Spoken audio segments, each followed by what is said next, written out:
y hoy día vamos a continuar con la clase número 5 del gran discurso de los fundamentos de la atención, del Mahasatipatthana Sutta. Para las personas que nos están siguiendo a través de internet, voy a poner la pantalla y voy a quitar mi imagen para comenzar con esta quinta clase.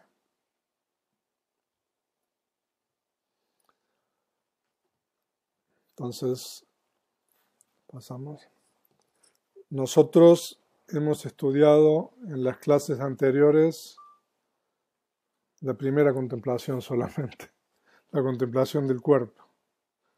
Y todavía nos quedan 3 contemplaciones, la contemplación de la sensación y la contemplación de la conciencia y la contemplación de los dhammas. Esta noche vamos a estudiar la contemplación de la sensación y la contemplación de la conciencia. Pero antes de continuar, quisiera tocar un punto que me parece importante después de haber escuchado algunas de las preguntas en las entrevistas con las personas que están aquí en el retiro. Y quisiera responder esto o tocar este punto refiriéndome a la iluminación del Buda. ¿En qué consistió la iluminación del Buda? Se dice de que el Buda es, primero que todo, un descubridor. Un descubridor de cosas que existen antes que él y van a existir después que él y que siempre existen. Entonces se dice de que el Buda es un descubridor. Normalmente cuando uno pregunta, bueno, ¿qué es lo que fue qué es lo que fue lo que el Buda descubrió? Normalmente si uno le pregunta a cualquiera, uno dice, el Buda descubrió las 4 nobles verdades, por ejemplo. Esa es una respuesta que uno recibe. Pero en realidad, nosotros deberíamos decir, o sea, esa respuesta es correcta, por supuesto, que el Buda descubrió los componentes de la realidad. Es lo que nosotros llamamos los dhammas. Y nosotros vamos a estudiar los dhammas en la 4ª contemplación. Pero quiero tocar este punto ahora con relación a las realidades. O sea, de que el Buda se ilumina o alcanza su iluminación porque él puede, a través de su sabiduría, discernir y comprender los componentes de la realidad y cómo esos componentes de la realidad están relacionados entre ellos. De hecho, si ustedes leen en el Udana Pali, las primeras palabras pronunciadas por el Buda después de su iluminación, el Buda dice, cuando los dhammas se le manifiestan, bueno, en este caso a él, ¿no?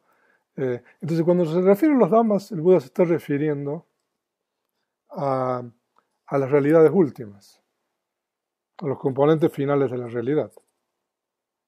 Entonces lo que el Buda descubre es precisamente en qué consiste la realidad y cómo esos componentes de la realidad están entrelazados o relacionados entre ellos. Entonces eso es muy importante que nosotros. Entonces esos componentes finales de la realidad, o que nosotros llamamos las realidades últimas, que fue lo que el Buda descubrió, o sea, precisamente descubrir eso fue lo que hizo que el Buda pudiera iluminarse, ¿no? O sea que por eso se dice de que es la sabiduría del Buda, ¿no? O sea, de que en realidad el Buda no descubre nada nuevo. O sea, eso siempre está, estuvo y estará, ¿no? Ah, pero eso, no, eso normalmente se dice de que nadie lo ve. Entonces el Buda lo descubre y después lo enseña.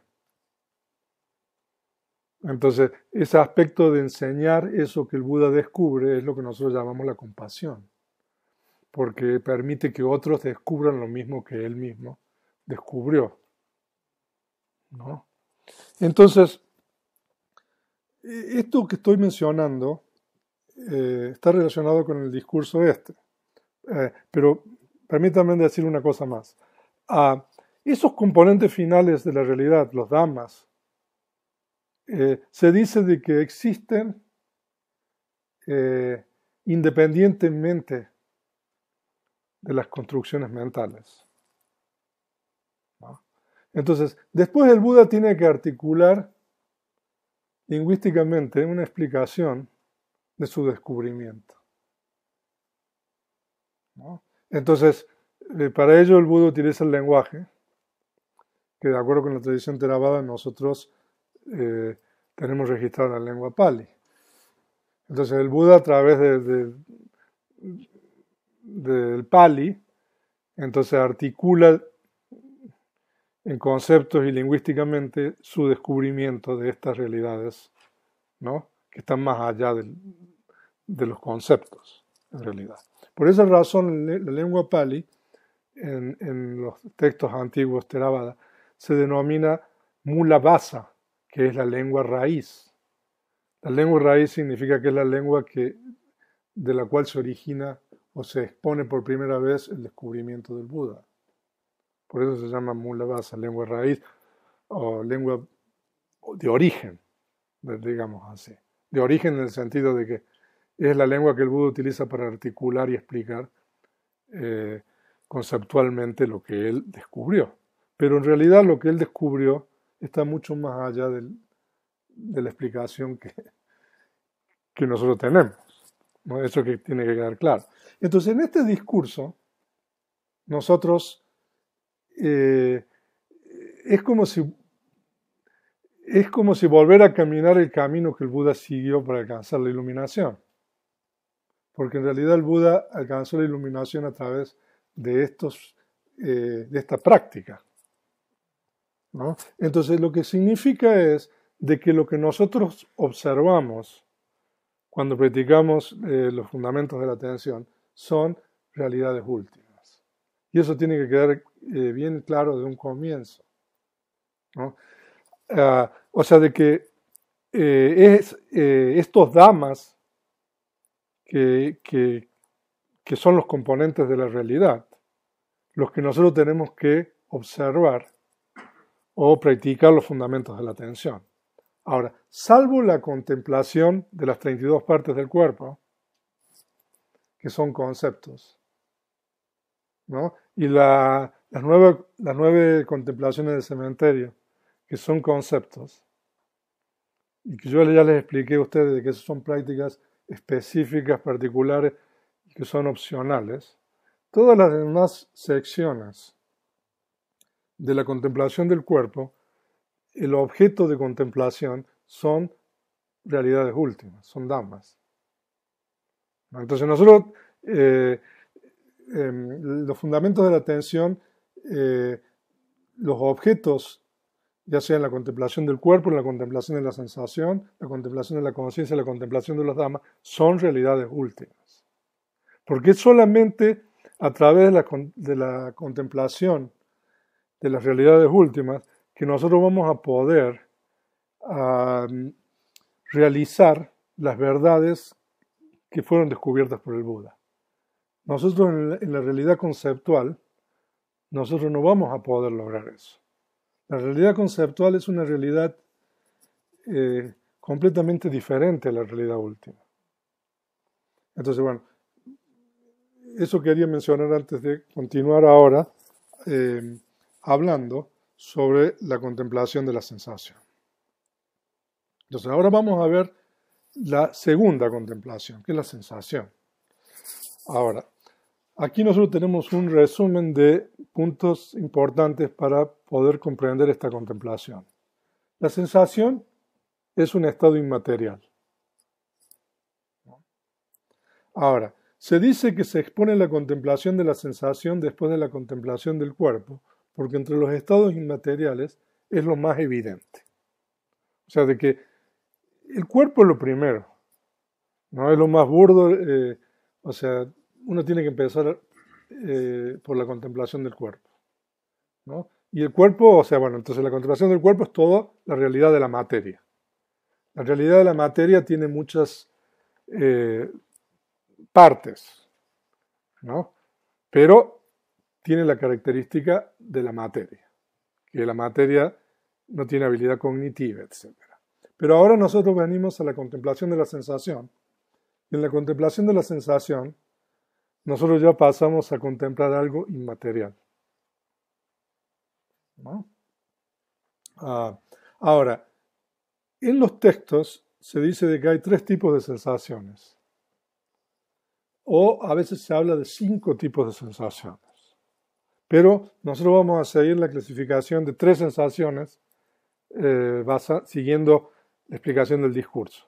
Pero si ustedes estudian Abhidhamma, ustedes van a ver que estas 3 sensaciones se convierten en 5. Y ahora vamos a explicar esto. Entonces las sensaciones son sensación de placer o placentera, sensación de dolor o dolorosa y una sensación que es ni de placer ni de dolor. O sea, de que entonces son los 3 tipos de sensaciones. Ahora, la sensación es un estado mental universal. ¿Qué significa eso? Eso significa de que la sensación es un estado que está asociado con todos los tipos de conciencia. Y eso significa de que la sensación siempre está presente. A diferencia de otros factores mentales que nosotros podemos experimentar, por ejemplo, a veces uno tiene preocupación o tiene enojo o tiene regocijo, que son factores mentales que a veces vienen y a veces se van, a veces están, otras veces no están. La sensación es un factor mental universal que siempre está con la conciencia. Hay 7 factores mentales universales. Uno de ellos es la sensación. Entonces, y la sensación puede estar asociada con algo mental o puede estar asociada con el cuerpo. Entonces, si nosotros tomamos, por ejemplo, uno recuerda, no sé, algo agradable, ¿no? que hizo en el pasado, ¿no? Entonces, o bueno, algo en el presente. Entonces ahí la sensación es mental, es sensación de placer. Si uno recuerda algo triste que ocurrió, entonces la sensación es mental. Pero cuando uno tiene dolor en el cuerpo, es una experiencia que todos los meditadores tenemos, ¿no? Cuando uno tiene dolor en el cuerpo, entonces esa sensación es mental, pero asociada con el cuerpo, porque es inmaterial, ¿no? Ahora yo les voy a contar una historia, cuando termine esta parte, de un monje que está en el comentario, con relación a la cuestión del dolor. Pero la sensación es siempre mental. No obstante, uno dice, me duele la rodilla, me duele la espalda. Pero en realidad, la materia no tiene capacidad cognitiva. O sea, de que la rodilla no puede doler. No, o sea, parece un poco, ¿no? ¿Cómo se dice? Un acertijo esto. Pero en realidad la sensación está en la mente. Por supuesto de que está asociado con la rodilla o con una pierna o con una mano. Pero la experiencia del dolor es en la mente. Ahora, si uno tiene el discernimiento analítico de la mente y la materia, o sea, uno puede llegar a ver claramente eso, a esa cuestión de que la sensación en realidad pertenece a la mente, es inmaterial, ¿no?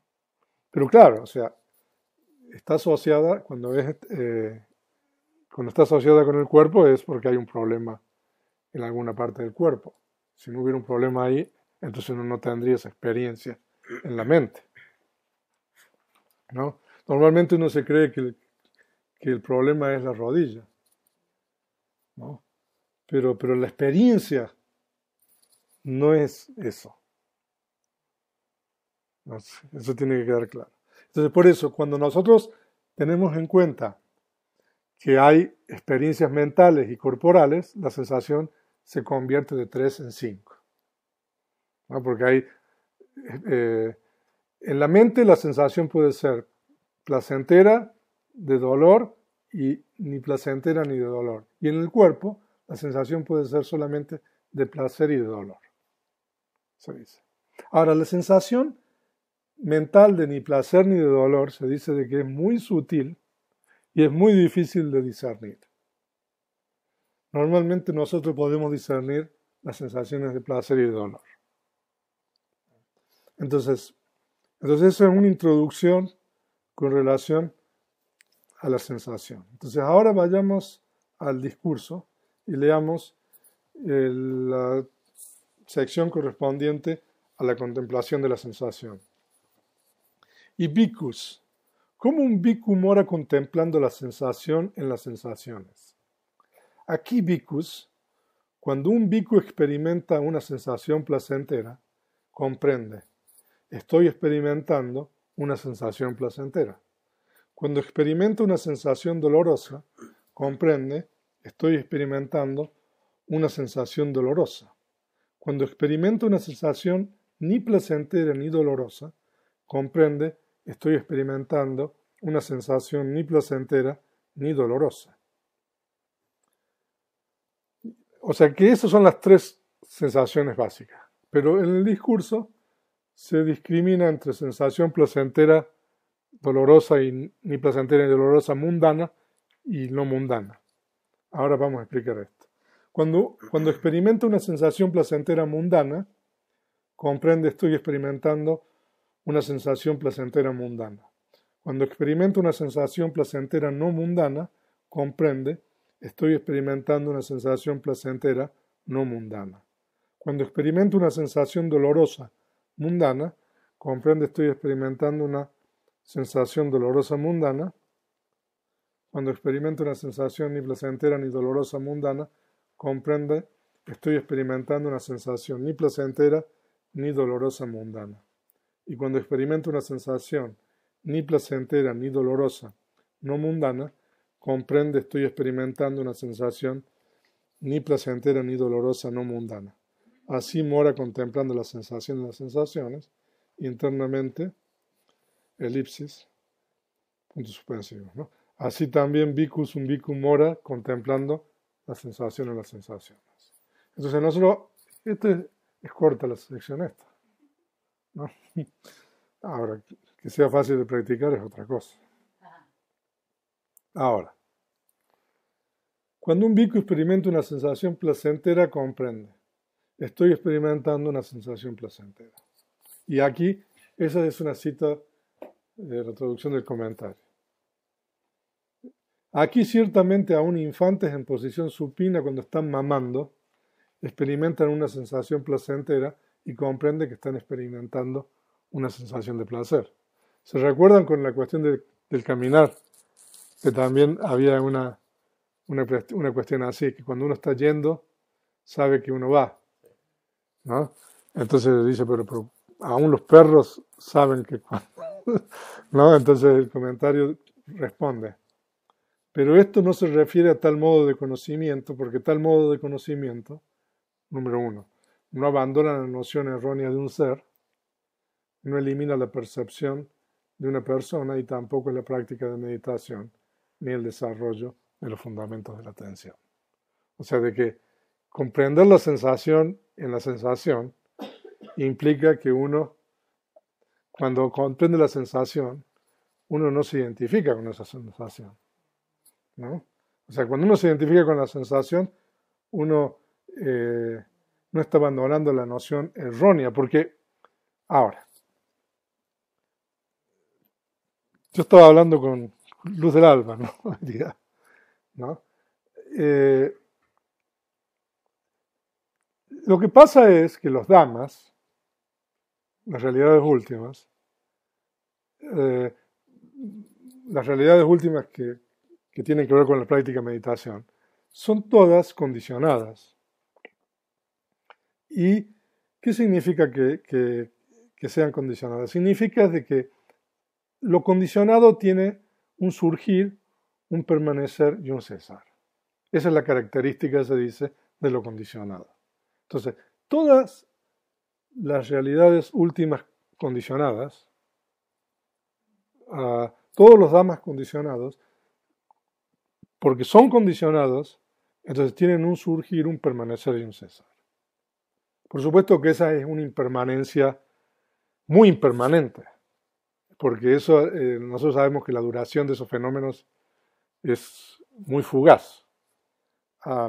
Pero la sensación es un dhamma como esos, ¿no? Es uno de los dhammas. Entonces, como dhamma es condicionado, y como condicionado surge, permanece y cesa, ¿no? Pero nosotros normalmente le imputamos, nos identificamos con eso, con la sensación, ¿no? Y entonces eso es lo que se llama la noción errónea. Porque en realidad la sensación surge y cesa.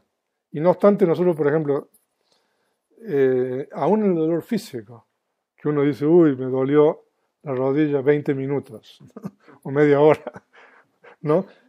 O sea, pero no. Si uno observa, uno va a ver que esa sensación de dolor está surgiendo y cesando. Vuelve a surgir de nuevo, pero está surgiendo y cesando. Entonces, esa sensación, o sea, es impermanente. Pero nosotros le imputamos a esa sensación, o nos identificamos con esa sensación, y entonces ahí hay una noción errónea. Eso es lo que quiere decir que uno no abandona la noción errónea, ¿no? Pero cuando uno puede ver la sensación tal cual es, entonces uno no le imputa, o sea, uno no tiene una noción errónea con relación a la sensación. Nosotros estaba hablando con Luz del Alba, y eso es válido para cualquier experiencia sensorial que uno tiene durante la meditación, ¿no? Porque lo que pasa es que cuando uno practica meditación, cuando uno está observando, ahora, si uno no tiene atención, o la suficiente atención, ese fenómeno que surge en la mente de cada uno de nosotros es como si fuera un compartimento estanco.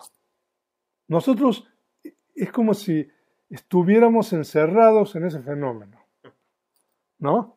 Y nosotros en ese momento es como si estuviéramos soñando, no estamos diciendo, ¿no? O sea, cuando uno está soñando, uno no sabe que está soñando.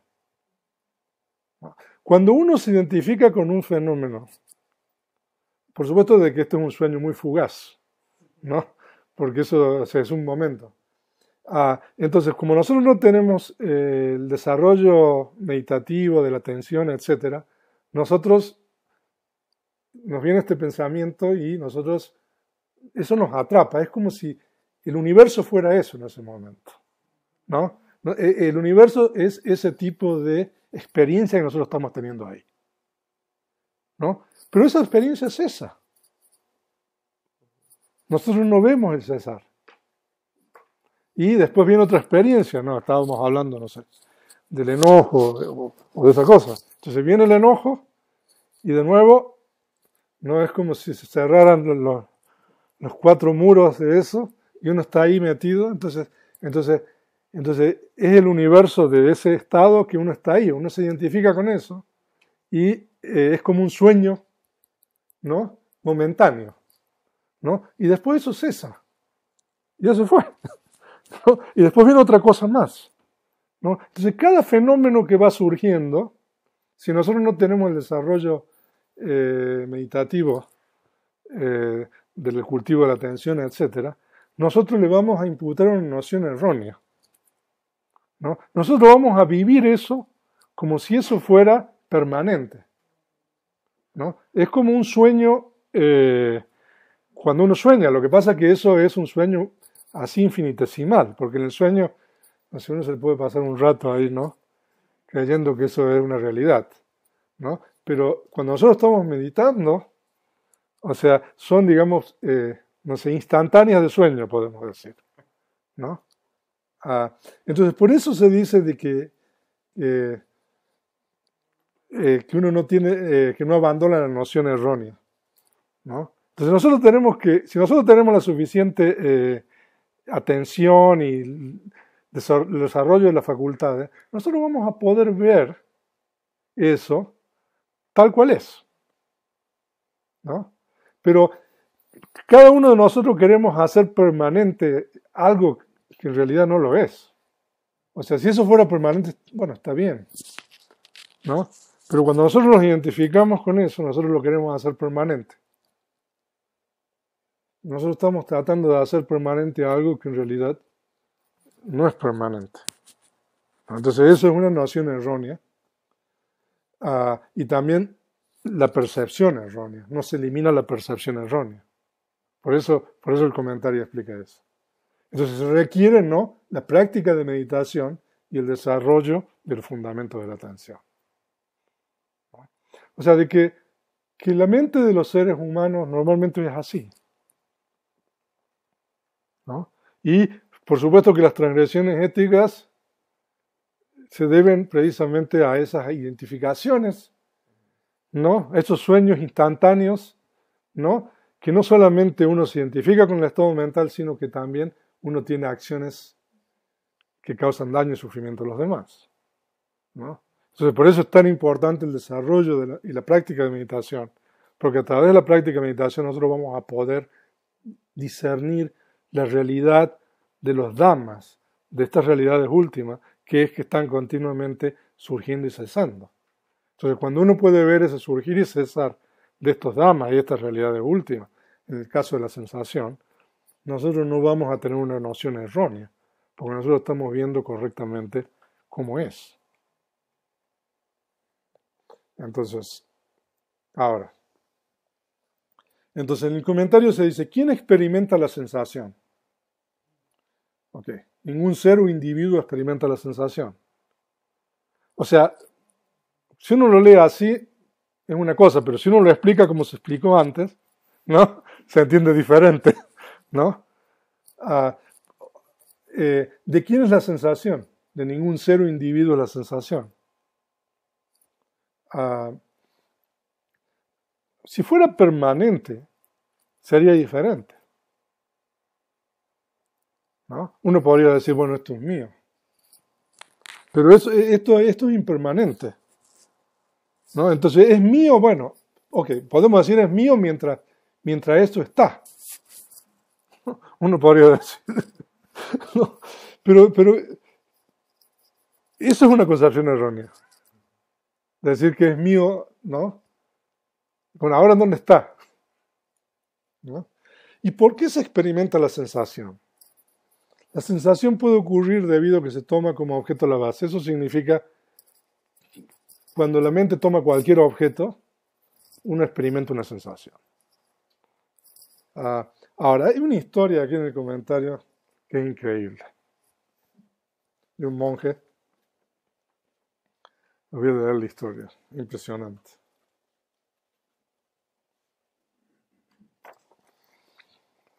Dicen que esto es en Sri Lanka, en la época de los comentarios, o sea, estamos hablando más de 2100 años atrás. Entonces había un cierto monje en un lugar que se llama Chitalapavata. Es un lugar muy famoso en Sri Lanka donde, o sea, con mucha historia también. Ahora, dicen que el venerable en esa época estaba enfermo, gimiendo debido al gran dolor, dándose vueltas de un lado a otro. Cierto bhikkhu joven le dijo esto, venerable, ¿qué lugar duele? El monje le respondió al bhikkhu joven, amigo, no hay un lugar en particular que duele, ¿no? O sea, la sensación estará asociada con algo, pero ¿no? Es simplemente la experiencia de una sensación porque se toma como objeto la base. O sea, porque uno toma un objeto en particular. Venerable, dijo el bhikkhu joven, desde el momento en que se comprende así, ¿no es apropiado soportar? Estoy soportando, amigo. Venerable, soportar es admirable. Y el venerable soportó. El elemento aire se expandió y reventó hasta el corazón, y sus vísceras formaron una pila en la cama. El venerable le mostró esto al bhikkhu joven, le mostró todas sus entrañas, ¿no? Amigo, le dijo el venerable viejo, ¿es apropiado aguantar tanto? El bhikkhu joven permaneció en silencio. El venerable, combinando el esfuerzo con tranquilidad, alcanzó el estado de Arahant, junto con las discriminaciones, y siendo uno de igual cabeza, murió en el nirvana final. Bueno, ahora le explico esto. Entonces se dice de que este bhikkhu meditó en el dolor, ¿no? Y se dice de que a través del esfuerzo y samatha, después practicó vipassana, y dice que alcanzó el estado de Arahant, junto con las discriminaciones. Las discriminaciones son cierto tipo de poderes que algunos seres iluminados tienen. Por ejemplo, hay una que se llama la discriminación del lenguaje, que es la habilidad, por ejemplo, de entender cualquier otra persona que está hablando, ¿no? En lo que esté hablando. Y siendo uno de igual cabeza, eso es un término en Pali,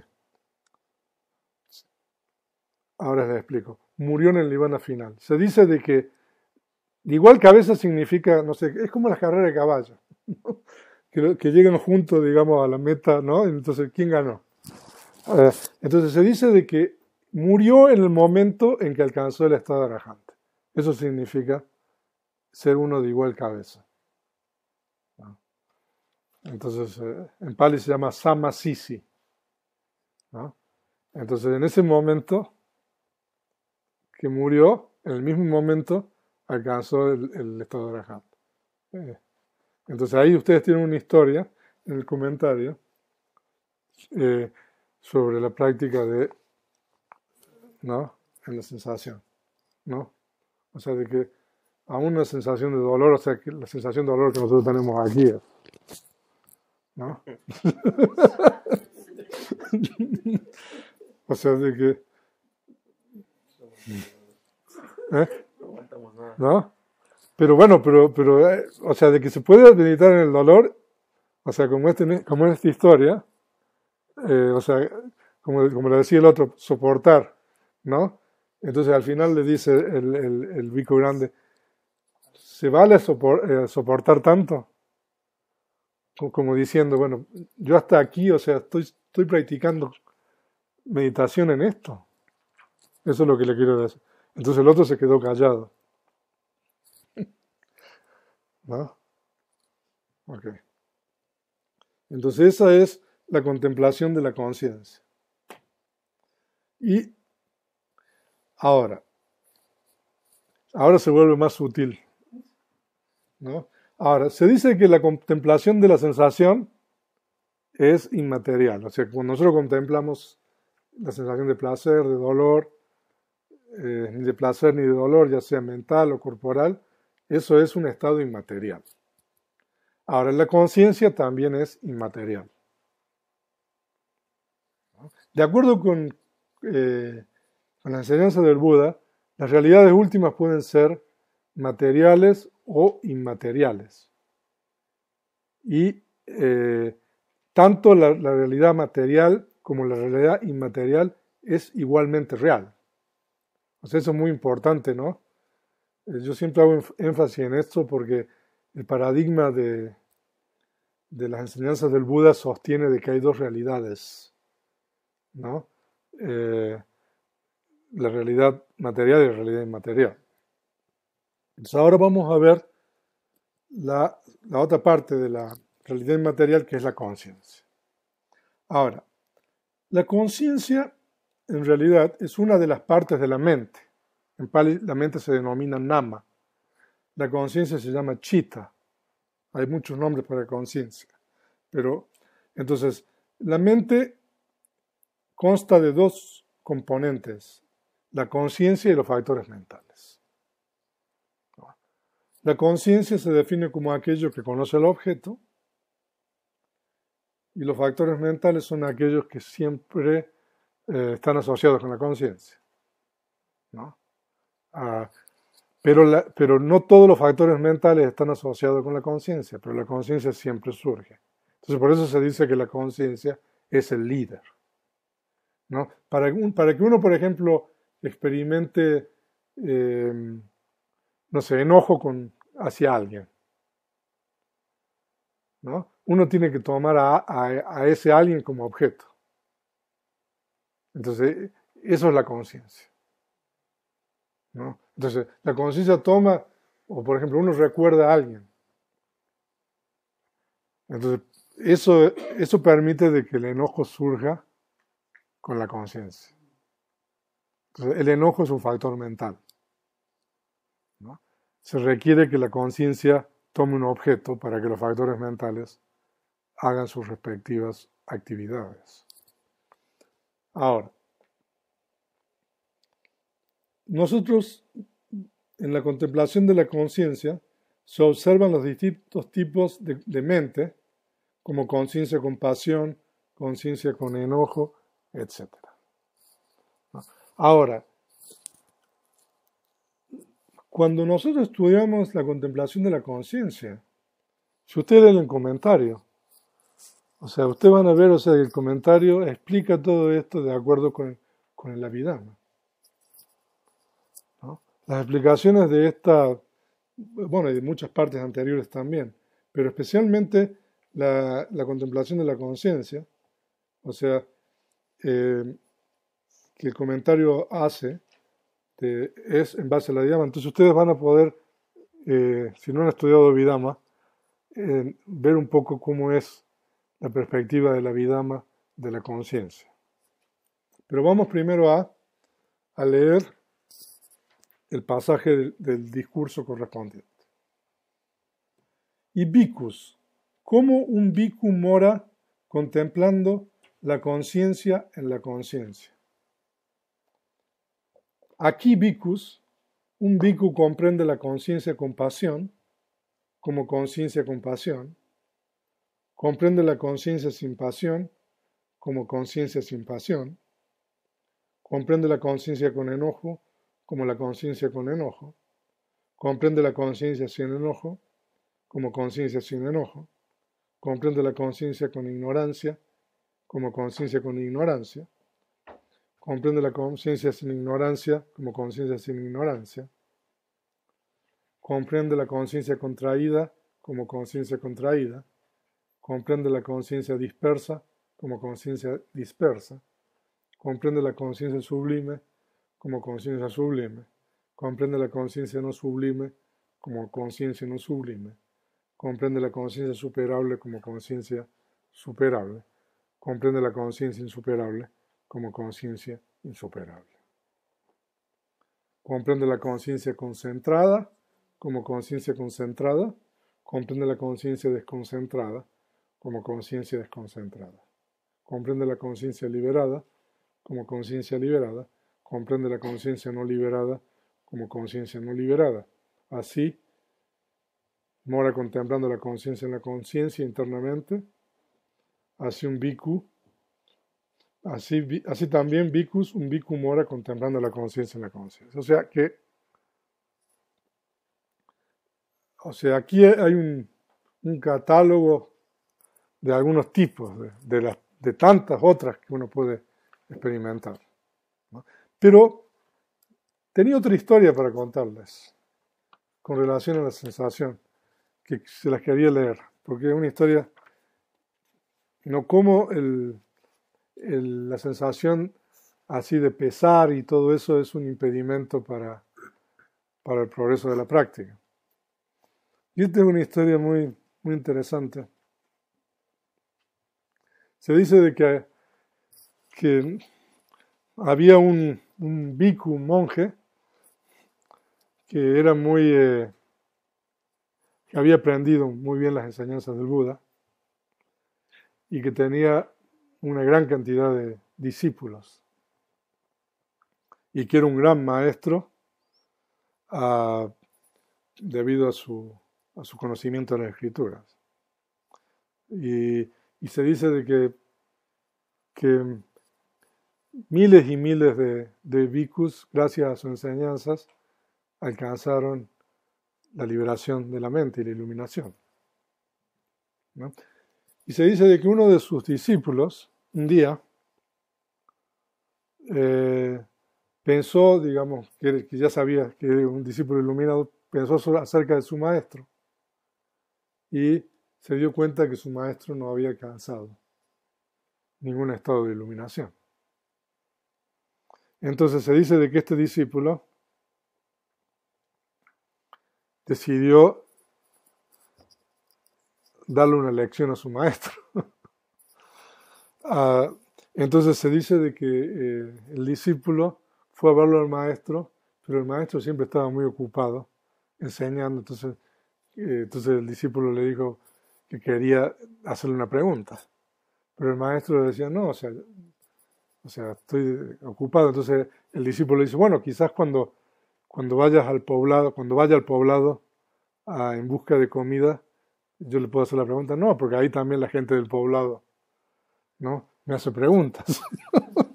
Entonces, o sea, se ve que el maestro, o sea, no le había dado, parece un ejecutivo moderno, ¿no? Que uno trata de sacar una entrevista, ¿no?, y ya me llama, ¿no? Entonces se dice de que el discípulo le dice, bueno, pero, o sea, usted no tiene ni tiempo para morirse, le dice el discípulo. Y le dice, usted está siempre tan ocupado que es como el respaldo de un asiento. Entonces, es muy interesante esto. Los demás se apoyan, ¿no?, en usted, pero usted no tiene en quién apoyarse. Así le dijo, ¿no? O sea, usted es como el respaldo de un asiento, ¿no? O sea, ¿no?, todos se apoyan en usted, pero el respaldo en realidad no tiene en quién apoyarse. Eso fue lo que le dijo. Entonces, ahí le cayó el 20, como dicen aquí. ¿Cómo se dice en otros países caer el 20? ¿Cómo? En Chile la teja. ¿Y en Argentina cómo se dice? Yo tampoco sé. O sea, bueno, uno se percató de que le estaba, ¿no?, algo así, ¿no?, queriendo decir. Entonces, se dice de que después de que le dijo esto, entonces el maestro decidió meditar, ¿no? Entonces se dice de que el maestro dice, no, bueno, yo con todo lo que yo sé, en 3 días me ilumino. Por supuesto que no le dijo a nadie, ¿no? Pero se dice de que practicó y no pasó nada. Entonces dice, bueno, después, al final del retiro de lluvia, al final de 3 meses, me voy a iluminar. Y por supuesto que al final del retiro de lluvias no pasó nada, ¿no? Entonces se dice que empezó a sentir pesar y tristeza, ¿no? Y empezó a llorar, ¿no? Y se dice de que meditó meditó por 29 años y no alcanzó nada. Y se dice de que ya, bueno, ya se dio por vencido prácticamente. Y se dice de que se puso a llorar, a gemir y todo eso. Y se dice que había un deva, ¿no? que se puso a llorar junto con él. Entonces el monje cuando escuchó y vio que el deva estaba llorando, ¿no? Le preguntó, bueno, ¿y tú por qué lloras? No, entonces el deva le dijo, bueno, a lo mejor llorando yo puedo alcanzar algo, ¿no? Entonces, por supuesto, de que se deprimió aún más, porque dice, aún, o sea, esto me está... ¿No? Entonces en ese momento comprendió de que no era bueno, ¿no? Tener pesar y tristeza y tener esta sensación de dolor, y se dice de que removió la sensación esta de dolor mental y meditó y alcanzó el estado de iluminación de Arahant 30 años después, ¿no? Pues esta es una historia bien, es bonita la historia, ¿no? Bueno, entonces esa historia es con relación a la contemplación de la sensación. En este caso es la sensación mental. La historia que les conté antes es la sensación asociada con el cuerpo, ¿no? Así que, entonces ahora tenemos la conciencia. Ahora, entonces uno cuando tiene conciencia con pasión, comprende que uno tiene la conciencia con pasión. O sea, cuando nosotros estamos meditando, a veces uno tiene apego, tiene deseo asociado. Entonces, ¿qué significa conciencia con pasión? Estas explicaciones de comentarios son de acuerdo con la vida. Algunas de las 8 conciencias asociadas con apego. Ahora, si ustedes tienen el compendio de Abhidhamma, ahí en el capítulo 1, ustedes pueden ver que hay 8 conciencias insanas asociadas con apego. Y pueden ver cuáles son esas conciencias. Entonces, cualquiera de esas 8 conciencias es una conciencia con pasión. Aquí pasión significa en realidad cualquier tipo de deseo o apego.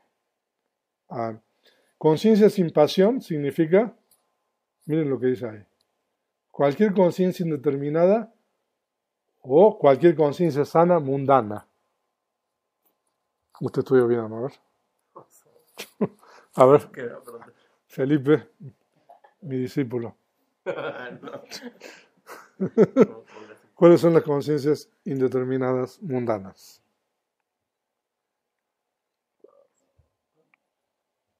Ok. No, o sea, a ver, Alejandro, tampoco. ¿Quién sabe? Ahora, se dice de que la conciencia, en el Abhidhamma, hay 89 o 121 tipos de conciencia, ¿no? Pero esas conciencias se dividen en conciencias insanas, conciencias sanas, conciencias resultantes y conciencias indeterminadas. Las conciencias insanas y las conciencias sanas son las conciencias que producen resultados.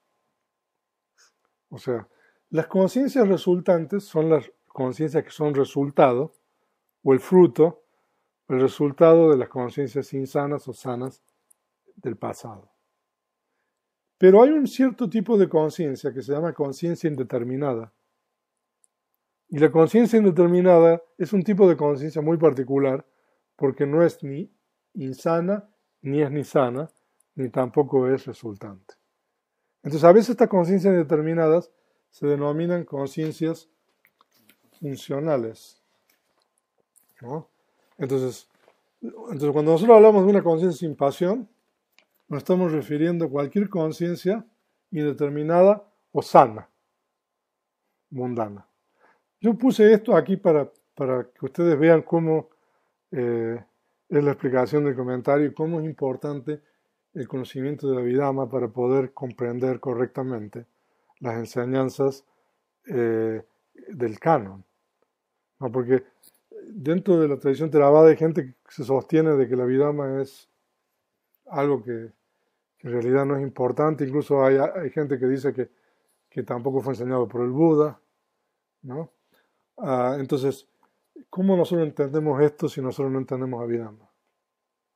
¿No? Entonces ahí ustedes tienen la explicación de lo que es una conciencia sin pasión. Por supuesto de que para poder entender bien qué es una conciencia sin pasión hay que estudiar Abhidhamma.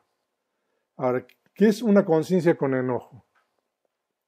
Alguna de las dos conciencias asociadas con sensación mental desagradable. Ahora, esto es importante para nosotros, porque la sensación mental desagradable siempre es insana. O sea, que cada vez que uno tiene una sensación mental desagradable, significa que uno tiene una conciencia con enojo. Enojo aquí significa, en realidad, aversión, puede significar miedo. Eh, o sea que cuando nosotros hablamos de enojo, el término pali dosa es algo que es muy difícil de traducir, pero dosa incluye desde el miedo hasta la ira, pasando por, no sé, por la aversión, pasando por la tristeza, por la ansiedad, por la preocupación.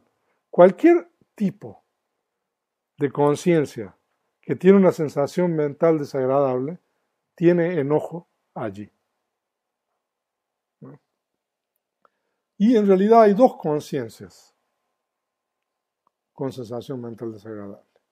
Y conciencia sin enojo es cualquier conciencia indeterminada o sana mundana. O sea, de que una conciencia sin enojo es igual que la conciencia sin pasión. No son conciencias sanas o indeterminadas mundanas. Aparte, ¿qué son las conciencias mundanas? ¿Quién sabe? Ok. Entonces vamos a estudiar Abhidhamma. Ahora, conciencia con ignorancia.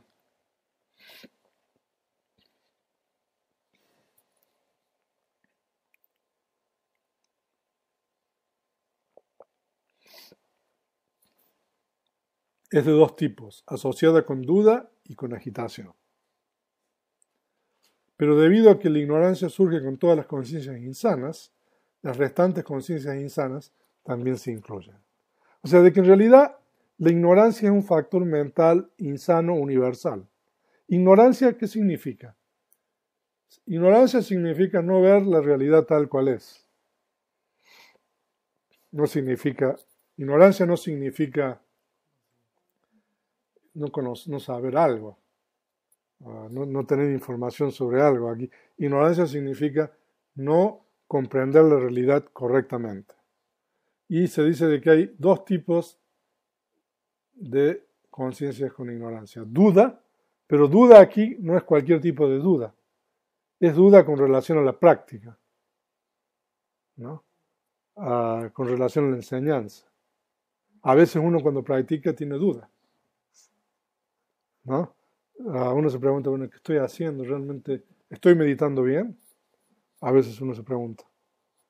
Eso es duda. ¿Esta práctica realmente conduce a lo que me están diciendo? Eso es duda. Y conciencia asociada con agitación. Ese es otro estado insano. Agitación normalmente es cuando uno tiene demasiado esfuerzo. Pero debido a que la ignorancia surge con todas las conciencias insanas, las restantes conciencias insanas también se incluyen así. En realidad hay 12 conciencias insanas. Entonces, como en todas hay ignorancia, entonces por eso cualquiera de las 12 insanas es una conciencia con ignorancia. Y conciencia sin ignorancia es cualquier conciencia indeterminada o sana mundana. Después dice conciencia contraída. Por ejemplo, cuando uno tiene somnolencia. Por ejemplo, a la mañana a veces uno tiene somnolencia, después de la comida a veces uno tiene somnolencia. Y uno observa eso, ¿no? Entonces eso es la contemplación de la conciencia. O sea, tengo somnolencia, por ejemplo. Y a veces la conciencia dispersa, conciencia asociada con agitación. O sea, la mente está ¿cómo se dice? Desas, Sosegada, desasosegada. sí. Entonces, en ese caso, uno dice, ah, yo tengo agitación. Entonces, uno está contemplando la conciencia. Bueno, y si ustedes quieren, pueden leer las restantes explicaciones. Por ejemplo, la conciencia sublime son conciencias de llanas, las conciencias sublimes. O sea que cuando uno tiene llanas, entonces uno puede contemplar esas conciencias. Entonces yo tengo llanas. Entonces eso es ah, ¿no? La conciencia sublime. Las llanas pueden ser de la materia sutil o inmaterial. Y las conciencias no sublimes son todas las otras conciencias que nosotros experimentamos. La conciencia superable son las conciencias normales que tenemos y la conciencia insuperable son las conciencias de llanas. Cuando uno tiene concentración, a veces uno contempla que tiene concentración. Cuando uno tiene dispersa la mente, a veces me reportan. O sea, oh, no, la mente no es conciencia desconcentrada. La conciencia liberada, o sea, significa que uno no tiene impurezas mentales en la mente, ¿no? Conciencia no liberada no significa que uno tiene impurezas mentales. Entonces uno puede contemplar la conciencia de esta manera, ¿no? Y si uno contempla la conciencia de esta manera, entonces uno tiene atención. Aun cuando uno contempla la conciencia insana, cuando uno contempla la conciencia con sopor, con somnolencia, si uno la contempla, uno está practicando los fundamentos de la atención. Bueno, entonces yo creo que por hoy esto es suficiente. Ha pasado una hora prácticamente. ¿Alguna pregunta? Hay anotadas preguntas. Ah, qué bueno. A ver si me las pasa. Pero voy a poner primero la página de las personas.